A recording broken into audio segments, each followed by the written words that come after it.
सेवा तो हम देना चाहते हैं, पर लोगों का सोचना अच्छा नहीं बचा, लोगों का विचार अच्छा नहीं, चिंतन अच्छा नहीं। सेवा तो हम बहुत कुछ देता है और चाहते हैं, पर लोग अच्छा नहीं सोचते।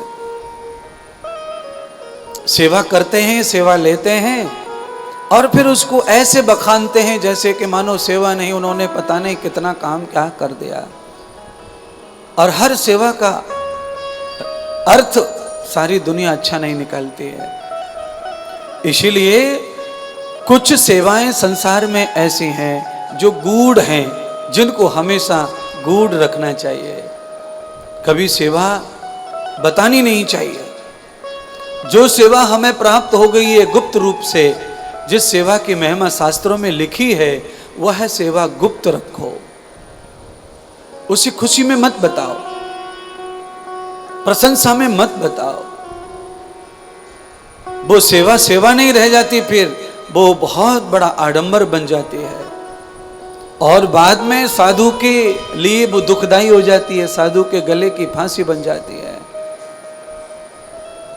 साधु को नुकसान पहुंचता है उससे। इसीलिए इन्हीं बीमारियों से, इन्हीं भक्तों की इन्हीं बुराइयों से साधु महात्मा पैर तक नहीं छुपाते। बहुत सारे साधु दूर से रखते, पास में नहीं आते, मिलते नहीं, बोलते नहीं, चेलों से दूर से। गुरु ऐसे नहीं है, गुरु मिलना चाहते हैं, चेला से बात करना चाहते हैं, पर टक्कर लग लग के वो इतने परेशान हो जाते हैं इन भक्तों से, अपनों से, प्यार वालों से। चार बात सेवा की एक और बताएंगे चार। फिर दूसरे भक्त को भी वो सेवा चाहिए, फिर वो भी सेवा कर ले, फिर वो 8 बताएगा, एक और भक्त को चाहिए वो 12 बताएगा। एक एक सेवा करके 12 बताएंगे तो बात बड़ी हो जाती है। उनमें से 11 तो झूठ है, और जो झूठ है वो तकलीफ डालती है महात्मा को। इसीलिए बिना विचारे सो करे सो पाछे पछता। इसीलिए प्रेम वश भी सेवा जो दी जाती है, उसके भी रिजल्ट बाद में ठीक नहीं आते। इसीलिए अब महात्मा जो नहीं मिलते भक्तों से, सेवा वगैरह नहीं देते, वही अच्छा है।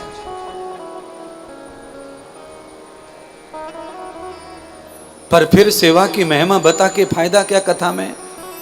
फिर सेवा में इतनी सारी बातें बता के फायदा क्या कथा में? फिर सेवा क्या करना?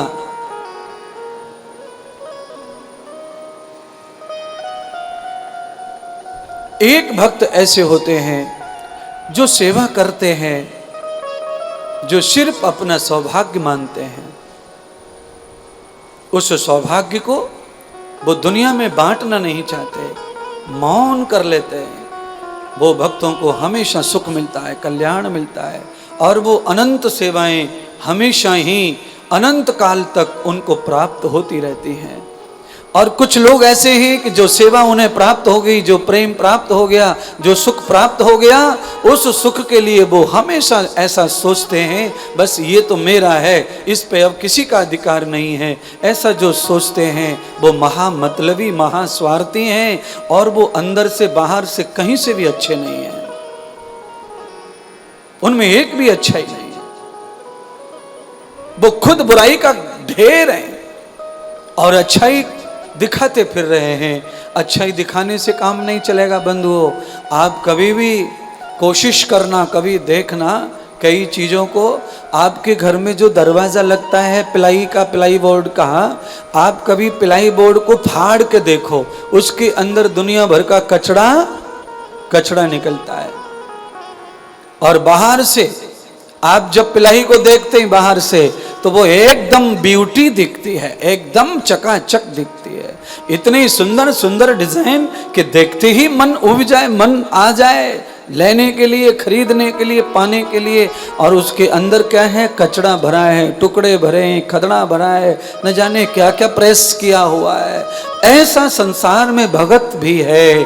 बाहर से खूब खूबसूरत दिखता है, अंदर से कचड़े का ढेर बना बैठा है और खुद को अच्छा मानकर दूसरे को बुरा सिद्ध करना चाहता है। ना बंधु, ऐसा मत करो। आपने जो पाया है प्रेम, आपने जो सुख पाया है, आपने जो भी सेवा पाई है, वो आपके पिछले जन्मों का कोई संस्कार और पुण्य है। उसे पाकर के अपने अंदर खुशी मनाओ, गदगद रहो और परमात्मा का, गुरुदेव का धन्यवाद करो कि आपको ये सेवा प्राप्त हुई है।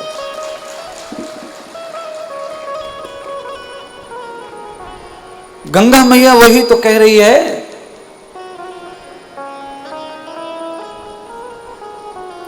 देखो आप अभिषेक कर रहे थे, जब आपने देखा, मैंने कहा ना गंगा पवित्र तो है पर कचरा बहुत आ रहा है। जहां हम अभिषेक कर रहे वहीं दुनिया भर का कचरा, दुनिया भर के कूड़ा करकट, चप्पल, जूते, जन क्या क्या आ रहा है, क्या क्या आ रहा है। तो क्या करेंगे? ये जो राष्ट्रीय, जो मार्गीय अपवित्रता है, जो कचरा है, इसके सहयोग में दुनिया कचरा फेंक रही है, तो हम उसमें कुछ अच्छा डालें। दुनिया बुराई करे, आलोचना करे, आप प्रशंसा करो। चीज को बना के रखना है तो ये जरूरी है।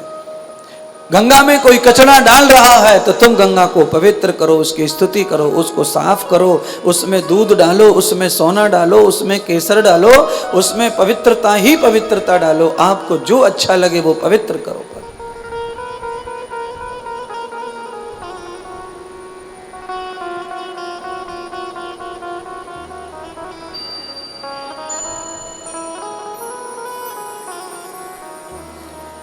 अधम से भी अधम को तारा, उसमें ही है नाम हमारा।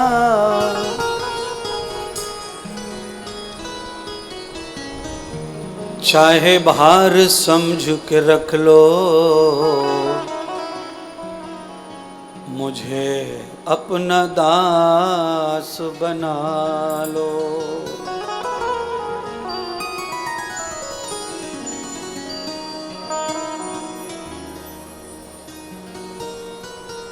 लाला जरा इसको निकालना।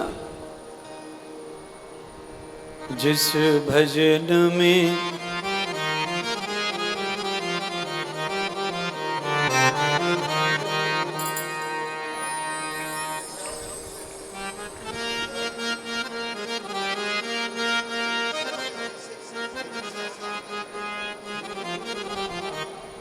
अपने चरणों में लगाए रखना, भोले अपना दास बनाए रखना। सद्गुरु भगवान ये पावन गंगा, पावन धाम, यहाँ शिव और श्री हरि दोनों का मिलन हुआ है, ये ऐसा धाम है। और ये ऐसा धाम है, यहाँ स्वयं सप्तऋषि ने साधना की है। ये ऐसा धाम है जहाँ पांचों पांडवों ने द्रौपदी सहित यहाँ आकर के गंगा पूजन किया है। हम लोग भी उसी धाम में आकर के भगवान भोलेनाथ की शरणागति स्वीकृति ले रहे हैं। और हम भगवान शिव जी से, माँ गंगा से ये कह रहे हैं, हे गंगा मैया, जब आप अधम से अधम को तारती हो तो हमारा भी उसी में नाम समझो। हम भी अधम हैं, आपकी शरण आए हैं, हमसे भी हजारों पाप हुए हैं, हमको भी तारो, हमें भी सवारो, हमारा भी कल्याण करो। यह आवश्यक है, क्योंकि पूजा पाठ जो है वो अलग विधि है, प्रार्थना विधि नहीं है, प्रार्थना हमारी भक्ति है। तो जब भी पूजा पाठ हो जाए, पंडित जी अपना काम खत्म कर दें, उसके बाद एक आध मिनट यजमान को स्वयं भी चुपचाप बैठ के प्रार्थना करनी, थोड़ी प्रार्थना करनी चाहिए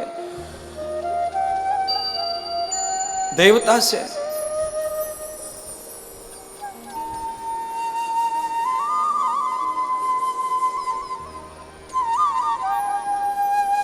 प्रार्थना सुनी जाती है, प्रार्थना अदेय है, उसका भगवान निस्तारण अवश्य करते हैं प्रार्थना का। इसलिए प्रार्थना जरूर करो। भगवान शिव जी माता पार्वती को विवाह करके ले आए तो पार्वती भगवान शिव जी से प्रार्थना कर रही हैं कि अब हमें कथा सुनाओ, अब हमें कथा सुनाओ। तो भगवान शिव जी ने प्रार्थना स्वीकार की और माता पार्वती को अब कथा सुना रहे परमेश्वर, अपनी कथा सुना रहे हैं, अपने जीवन चरित्र बता रहे हैं और अपनी महिमा, अपनी लीला, भक्तों के प्रति शिव जी का क्या भाव है वो माता पार्वती को बता रहे हैं। सबसे बड़ी बात माता पार्वती को क्या बताई शिव जी ने कि हरि भजन ही सबसे जीवन में महत्वपूर्ण है। बिन हरि भजन जगत सब सपना, कहूं उमा में अनुभव अपना अपना। भगवान के भजन के बगैर सारा संसार सपने के समान है। अरे पार्वती, ये सारा जगत ही सपने के समान है। रात्रि में सपना जब आता है तो आंखें बंद हो जाती है, आंख खुलती है सपना खत्म हो जाता है। दिन में आंख खुलती है सपना खत्म हो जाता है। नहीं, आप दिन में सपना देखो, आंखें खोल कर देखो, रात में सपना देखो, आंखें बंद करके देखो, दोनों स्थितियों में संसार केवल सपना है, उसमें हकीकत कुछ नहीं है। इसीलिए प्रयत्न हमें क्या करना है? प्रयत्न हमें यह करना है कि हमारी प्रार्थना को स्वीकार करे परमात्मा। और प्रार्थना स्वीकार कब होती है? जब हम ये कहें कि मुझे अपना दास चरणों का बना लो, मुझे दास ही रहने दो। क्योंकि जो दास रहता है वो कभी उदास नहीं होता है, और जो दास नहीं बन पाता है वो समय समय पर उदास होता रहता है, उसका अपहास होता रहता है, उसका अट्टहास होता रहता है। इसीलिए दास बनने में ये सौभाग्य मिलता है कि उसे उदास होने का चांस नहीं मिलता। क्यों? दासों के दास परम दास भगवान के चरणों का दास बन जाए तो परमात्मा हमें स्वीकार करते हैं, गति प्रदान करते हैं, हमें अपना मानते हैं। अधम से अधम को आपने तारा भगवान, उसमें ही मेरा नंबर लो, उसमें ही मुझे समझो, मेरा भी नाम उसमें ही लो, मुझे अलग मत मानो परमात्मा, मैं भी वही हूं।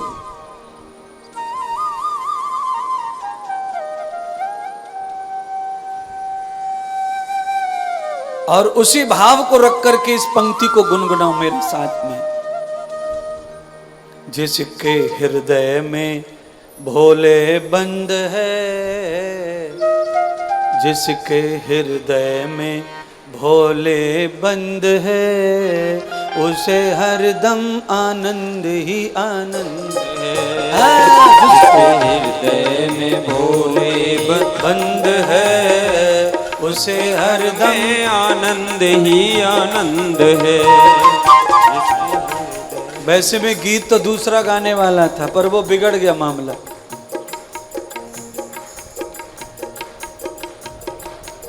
ना तो वो संगीत में जमा, ना मुझ पे जमा, तो फिर मैंने थोड़ा बातें घुमा घूमू के बिगड़ने नहीं दिया कार्यक्रम को,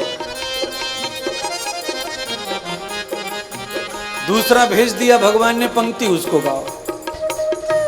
मेरे हृदय में भोले बंद है, उसे हरदम आनंद ही।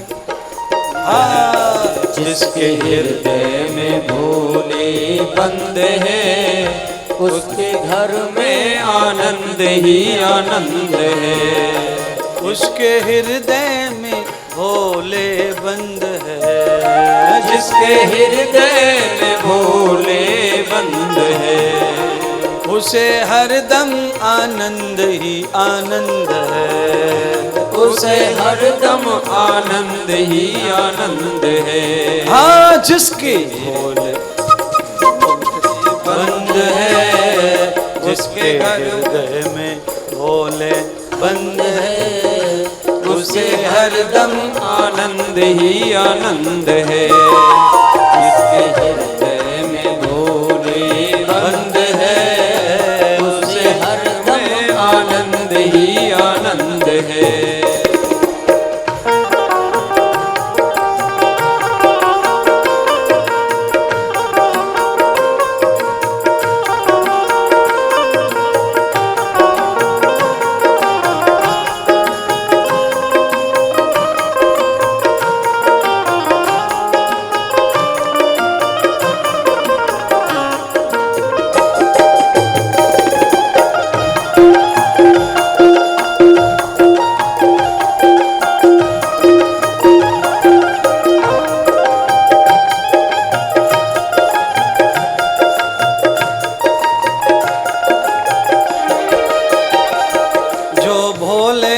लेते सहारा, जो भोले का लेते सहारा, करते संसार से वो किनारा, करते संसार से वो किनारा। जो भोले का लेते सहारा, जो भोले का लेते सहारा, करते संसार से वो किनारा, करते संसार से वो किनारा। जिन्हें भोले बाबा तो पसंद है, जिन्हें शंकर बाबा तो पसंद है, वो तो हरदम आनंद ही आनंद है। जिनके हृदय में भोले बंद है, उनके घर में आनंद ही आनंद है। जिनके हृदय में भोले बंद है, उनके घर में आनंद ही आनंद है।